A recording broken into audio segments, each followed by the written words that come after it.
Should I show you my step?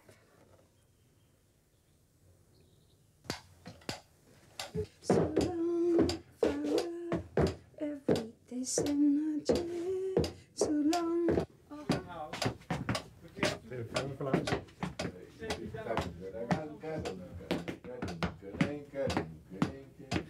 Jeg har jo forsøgt at lave nogle historier, som var sådan renset helt ned til mindste detalje for alt. Det er meget, meget, meget rene historier.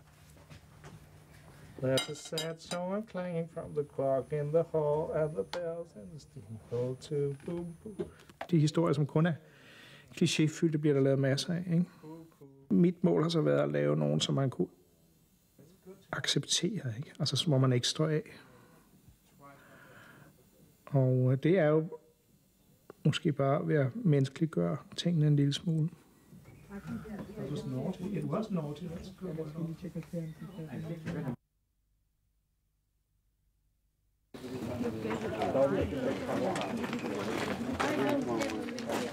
Catherine Deneuve skrev jo et lille brev til mig og spurgte om hun ikke kunne få en lille bitte rolle i en eller anden ting, som jeg lavede. Og så sagde jeg, det kunne hun ikke, men hun kunne godt få en relativt stor rolle. This reminds me of some of your earlier films, actually. Yeah? Yeah, kind of Bill Oh yeah, that's very much, yes. Yeah. Wonderful film. Yes, I always related very much to your person. Oprindeligt var den karakter, som Kathy skrev som en 35-årig nære-kvinde. Så hun var jo begejstret og troede, hun skulle svære det sort med sådan en prop, men det valgte vi så at lade være med. Small birds, they don't trigger you. No, it's not good for me. Okay. Not anymore. Come back. Nu spiller hun en fransk indvandrer, ikke? Og jeg synes, hun gør virkelig godt. Og det viser jo også, at hun var meget interesseret og kastede sig ud i at improvisere i den her film, hvad hun aldrig har gjort før efter sigende også.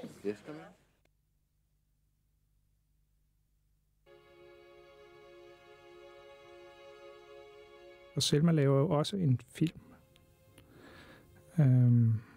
Hendes små fantasistykker, eller hvad du vil, er jo hendes lille eget kunstværk.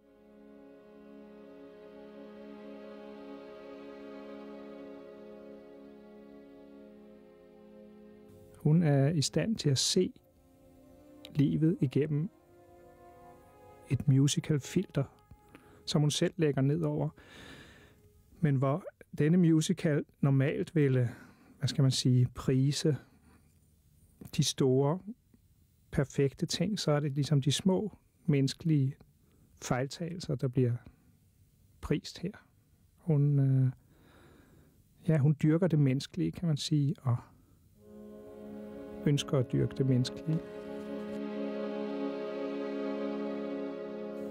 Der er lidt Jomfru Maria, ikke?